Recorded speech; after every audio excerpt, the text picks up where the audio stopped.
This is Denise Hernandez from TejanaThings.com in collaboration with The Down Market, and we're on part 3 of Not So Easy as ABC, my opinion.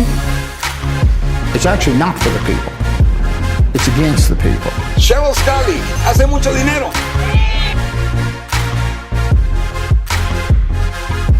Propositions A, B, and C will impact every citizen. I urge you to vote. I'll see you at the polls.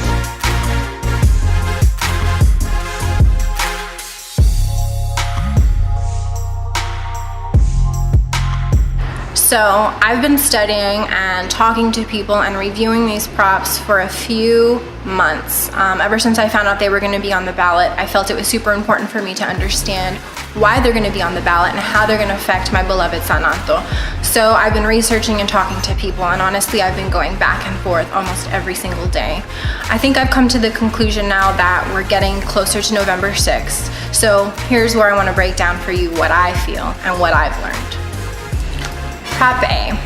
Had a lot of discussion with people in the activist community and then people who work within City Hall, business leaders. I've been really trying to get straightforward answers built on facts so I can have a better understanding of why I want to vote. And I think I've come to the conclusion that I'm going to vote no for Prop A, only because I feel like special interests, while they already do have a role in the way City Council operates, this would give more power to outside special interest groups to take over and hijack certain things that may be seen as progressive. For example, a few years ago we had the NDO, or the Non-Discrimination Ordinance, passed by City Council, meaning that people couldn't be discriminated against in bars, restaurants, in their jobs throughout the city. So this was a huge win for LGBTQIA rights and for veterans as well. Surprisingly, veterans were being discriminated against.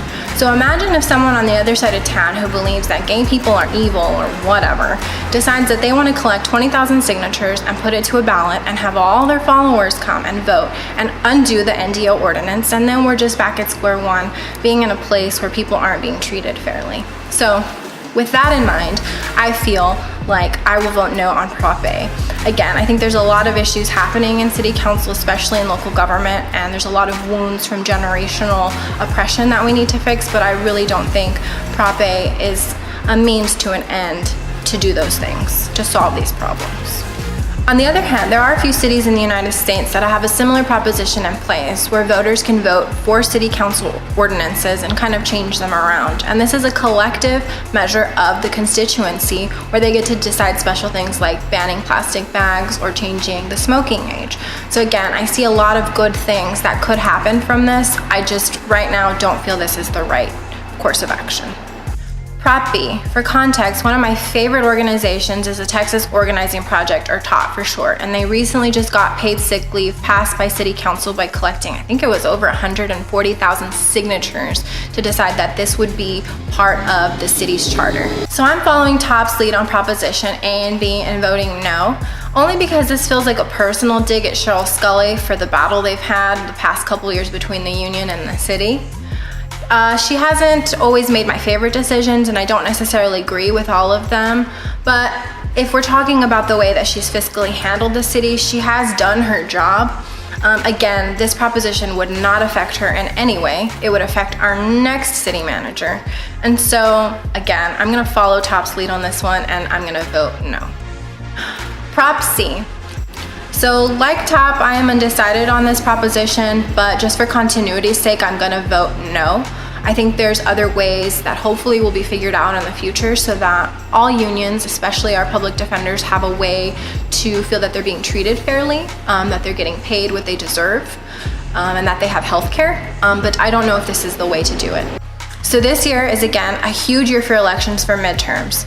So what you can do is you can regain power back to the Senate and the House for voting for who you believe will best represent you, especially if you're not happy with how this presidency and its administration is going.